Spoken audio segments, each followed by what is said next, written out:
Welcome back to Industry Change. It's Richard Aturnji, and today we're talking all about PR, social media, and where that is going in the future. And I've got on the show today a really important guest, special guest, Beck Brown. Beck Brown runs the comms department. Now, the comms department's going for approximately 5 years, and in that time, Beck has re-innovated that entire industry to work with top major players such as the Wiggles, the Australian Radio Network, and Universal Music, just to name a few. And I want to find out how she was being able to innovate that industry and work with these players in such a short time. Welcome, Beck. Thank you.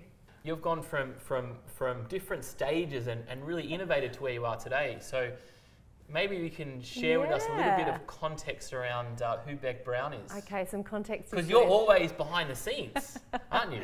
Most of the time. You're always putting people in the right places. That's very funny. And it wasn't always the case. So I actually, when I was a little kid, I wanted to be a singer. I wanted to be on the stage. Yep. And so I studied music and I went to the conservatorium and I worked with opera companies and with music theatre companies, and I had my own band. And I got to about 24, 25 and I had what I now refer to as my quarter life crisis. Right. And I just realised at that time that that lifestyle and that career wasn't fulfilling me and it wasn't making me very happy. So I had to have a big think about what I wanted to do next. I thought I really liked to problem solve, I liked to read, I liked to write, and I still liked the entertainment industry. Yep. So the media was kind of calling me. So I thought about perhaps I should be a journalist, but then I couldn't see myself sitting in a newsroom or sitting working sort of on TV or radio. So I thought PR might be a great mix between them both. So I actually went back to uni. I studied media and communications and slowly but surely started working. So I've been doing that for 15 years now.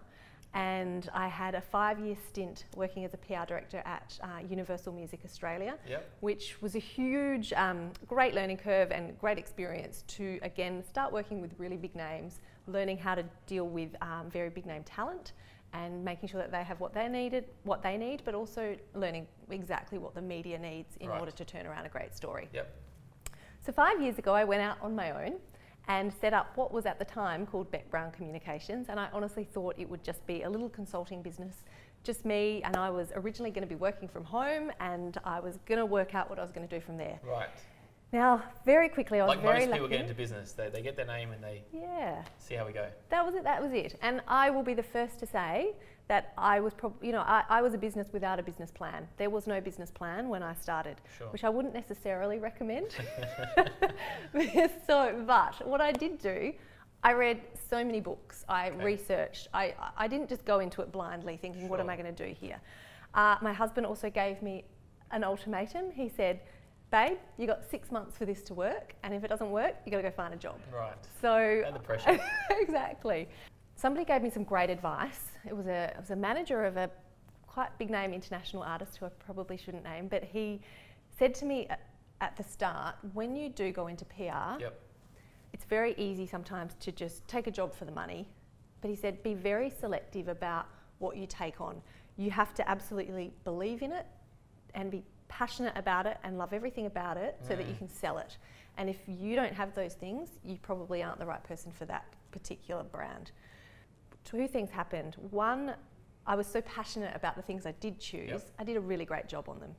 And the other one was, because I was very careful about what I selected, I was then very careful about what I would take to the media. So that I got a reputation with the media for not taking them rubbish. And I think when you're talking about like you rejected clients in that first year, and I know you've rejected some big brands over your time, and I go, wow, like that takes such like authority to say, yep, I'm not working for that brand, like conviction to know where you really are going. And obviously that's one of the keys to your success right there. I think you do, and you do get a name for a reputation for delivering good work. And the more good work that you deliver, the more people talk. So word of mouth in that very first year can be very, very, very powerful. And I had in the back of my mind as well, you are only as good as your last job. When we talk about PR or getting our brand or our message out there, most people now will just go, okay, I'll just go to my phone, I'll go to social media. And wouldn't that be the easiest way to go? Or why wouldn't I use an influencer? So tell me how that's kind of that, is that a plus or a minus now for, let's say, traditional PR firms or even yours? And how have you been able then to use that? Because we can't ignore that now. Not at all. How are you able to use that to continue your work? Personally, I love it because... I know you love social media. I know you love Instagram, yep. But I love it for our brands and our clients Sure. because it is so powerful. It is so powerful. But for us, we also just see it as another platform. So traditionally, it's another platform for us to play with. So before, we just had TV, we had radio, we had newspapers, and we had magazines. Okay. And that was kind of it. Then we have online, so we had all the online websites that came through. And then suddenly we have social media as well. So I think when you talk about innovation and companies that do well, you need to be agile and you need to be able to adapt. So we've adapted our services. So in our first year of business, we were probably focusing a lot more on just traditional publicity, servicing those 4 plus online as well, of course. But now, 5 years down the track, we look after social media. So we do a lot of content creation for our clients as well. Because at the end of the day, one of the things which traditional media are very good at as well, they're fantastic at creating content, and you need to. They say there's a fantastic company called Tribe, and they're a fantastic service for connecting with brands with influencers. Yep. And I was having a chat with Jules Lund, is the CEO of that company, having a chat with him, and one of the things he says is, it's called a social media feed for a reason, because you have to feed it. And you constantly have to be feeding this thing that has this voracious appetite all the time. And you can't be feeding it with crap, because that's going to affect your brand. People are going to see that and start to think that's who you are. And if you're a company, you can't afford to be doing that. So you need sort of expert or just very highly skilled professionals to be able to help you create that content. And that's something that we do, but it's also something that traditional media outlets are starting to do as well. We had a chat before about your working environment, and I think that's something I'd like to hear a bit more about, because you've really taken something that probably hasn't been used in that world, definitely, and you've spun that around as well. Definitely. Talk about the working process that your team does. So we're a team of 6, and we have 3 people in Sydney, 2 people in Melbourne, and 1 person in Brisbane. And we all work remotely. So when people say, "Where's your office?" I say, "It's at my house." And did you say that in the early days? No, of course. Isn't that interesting? So at the start, I kind of thought, it's a bit embarrassing. Like, people are going to think I'm not very professional, and it's not very, it wasn't the standard. And not back then, no. No, exactly. And I didn't shy away from it, but I would tell people, I didn't try and pretend that I had an office. Sure. But it wasn't as, it's certainly at the forefront now. Now we use it as one of our key selling points. Interesting. So the fact that we all work remotely mean that we are available sort of anytime, anywhere. We can literally work from anywhere, but it means several things. One, it means that we spend more time in our clients' offices, immersing ourselves in their brands, immersing themselves in their day-to-day actions. So we know them very, very thoroughly. So they get all of that love and attention. What is great though is if we were in there full time, you can get caught up with all the office politics. Yes. You start to become part of the furniture. We're in and out enough to know exactly what's going on, to the point where we really know what's going on. HR will come and talk to us to find out what's going on. And as opposed to, but then we're out again and back and not distracted, and we can easily do the work. Great. So we look at things with a big picture view, and we can see the wood for the trees. So that's one really great part of it. But the other great part about it is in terms of, it's just productivity. So the amount of hours that we get out of our day is unbelievable. So if you look at the commute, so the average person, particularly on the eastern states, I would say would spend, let's say, 45 minutes morning and evening on a commute. So between our team of 6, if you added up all of those hours over a year, that's over 2,000 hours. That's 270 days. It's huge. That's like having an extra person in our team. So we use that time to benefit our clients because we're working longer and on their projects. We can also be a bit more flexible about their time because we look after Australian Radio Network. We look after their 11 stations around the country, which have breakfast shifts and drive shifts. And if I had to be driving into an office, I would be missing all of that breakfast show action, and I need to be on call sometimes at 5:30 in the morning. So we filled a need for Australian Radio Network, for example, and helped them out on that one. But the other thing is, yes, we have all those extra hours to be productive for our clients and to grow the business, but it also allows us all to have a bit of a personal life. Yeah. We can go to the gym, we can go to yoga, we can hang out with our families, we can sit down and cook a good healthy breakfast, and it makes us healthier and happier, and that in turn makes us a lot more productive as well. How do you make it easier for someone to say yes?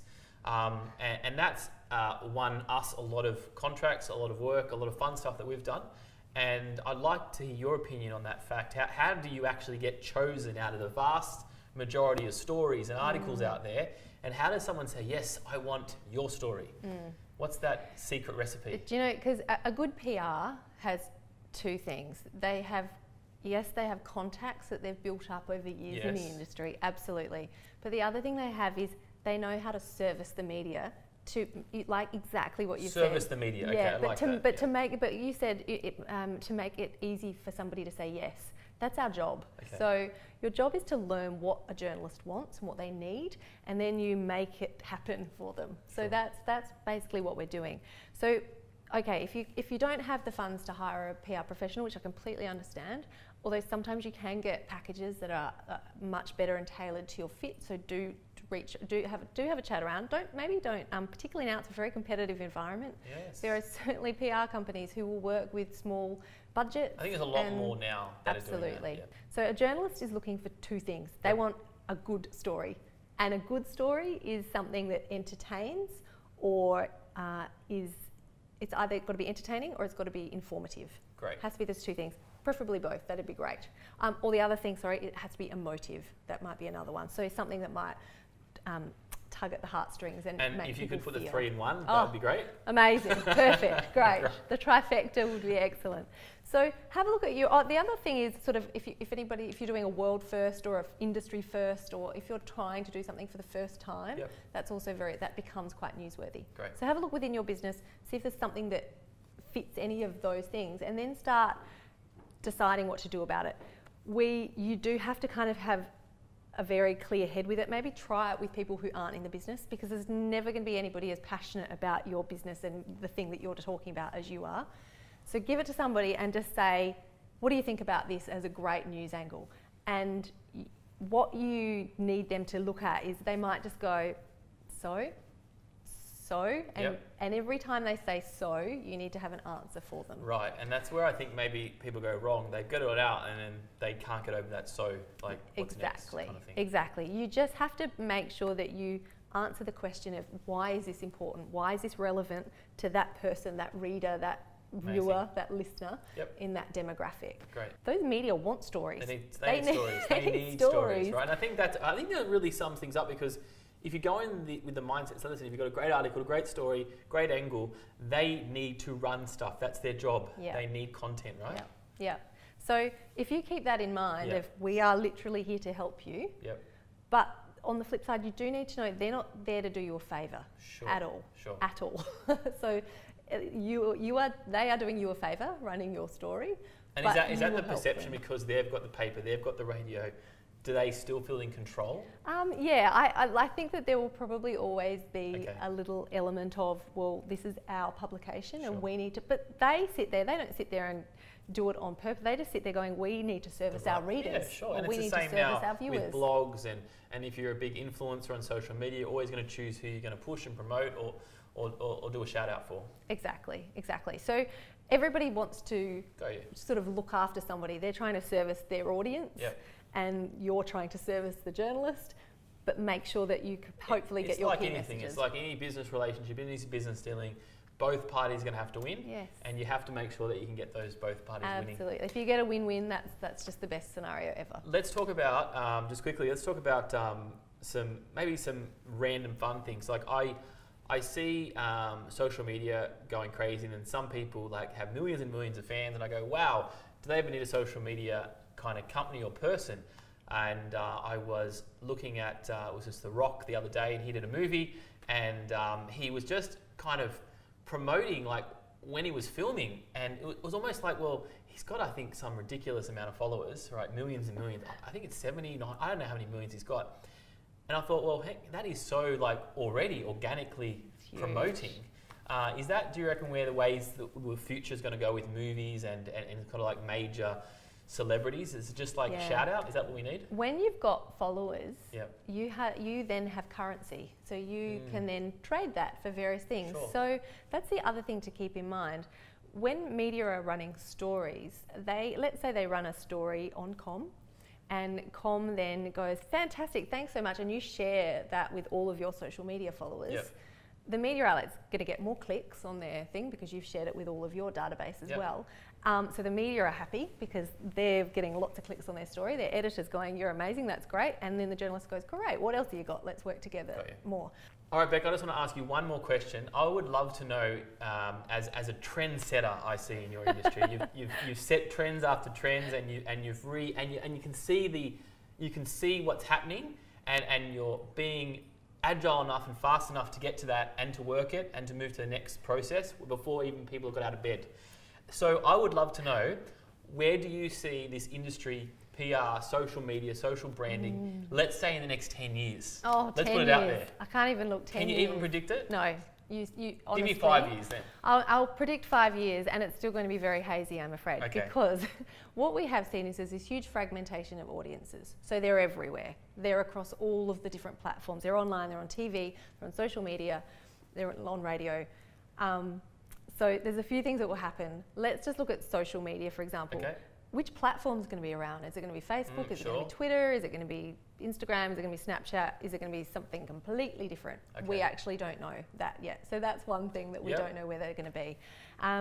If we look at what other tech is coming up, so we've got artificial intelligence, which are bots Yes. doing a lot of the chatting and stuff. And I mean, that's extraordinary. Bots are very cool. Oh, they're so cool. They're Amazing. so cool. And I wonder, it depends on the development of how good they become and how Otherwise reliable they're they going to be become. like spammy. Yeah, exactly. So we've got that as well. Then there's virtual reality and augmented reality. So we've already started to use those already, but at the moment, nobody's quite knowing what to do with them. Sure. And they have trialled them in lots of, I've seen great press kits for, particularly movies are great, but for holiday destinations where they'll put it on, put your VR kit on, and they can see it and they can be there. And apparently I've heard it's quite good for, in the travel industry, they're getting a lot of salespeople. They'll go around and put the kit on and go, well, this is the destination. And they take it off and they're like, I can sell that. That's amazing. So That's great. at the moment, that's where it is, but it's a bit clumsy because the kits, and they make people feel a bit sick, and it's still kind of working. So we're at the mercy of the tech there to figure out where that's going to land. But I am predicting that that's going to move somewhere really cool. Okay. Then in terms of, print and radio and TV, I think radio and TV are in a great place in that we've talked about there's big personalities, and they're adapting across to online and social media as well. But with streaming, with Netflix and Stan and all the other programs coming through, free to air TVs, really has to start thinking about what they're doing. Or I know that they're thinking about what they're doing, but they've got to really act on it. And it is hard. They're big ships, and to steer and change course on a big ship is very, very difficult. Print, again, there will not be newspapers in 5 years' time. I highly, highly doubt. Okay. That is my bold prediction. That's the bold prediction. Great. We've got something locked down. I do think it will be online only. But I think that the work itself, there are very skilled journalists, and there are very skilled content creators who will be doing all of that work as well. Again, I don't know where those newsrooms are going to be. The newsrooms are shrinking a lot at the moment. So that will certainly remain to be seen. Okay. From a PR industry, I think gone are the days where you have these big PR agencies, with 600 people working there, and they just look after big clients. I think that a lot of them are already doing it. They're almost like an umbrella company for a whole bunch of smaller companies that are all about niche and looking after particular industries. Great. Okay. And I think that's the way of the future is to figure out how you can service a niche really, really well. I just thought of one last tip as well that you were mentioning about when you have a business, and it's actually really crucial for PR, and that is, in everything that you're doing, you need to, as much as you possibly can, remove your own ego from the situation. The reason why I'm saying that is there are so many egos in the room when you're dealing with talent. If you're dealing with CEOs, if you're dealing with big business, it's to have one more in the room that's another agenda. When you actually remove that, but you retain all of the professionalism and all of the advice, it's just so much easier to work amongst I love that advice. that level. Just work the whole process. You can absolutely feel much more control. And you don't. That doesn't mean that you're a doormat. It does not mean letting people walk all over you or anything like that. But it does mean just sitting back and going, I'm not the important one here. The work is important. So let's make the work important. Love it. With that, I think we've got to wrap it up. Thank you so much, Beck. Thank you, Really appreciate your time and your valuable insights and your prediction as well. Oh gosh. Oh, well, I don't really want it to come true. I quite love reading a newspaper. Great, thanks so much. I'll see you next time on Industry Change.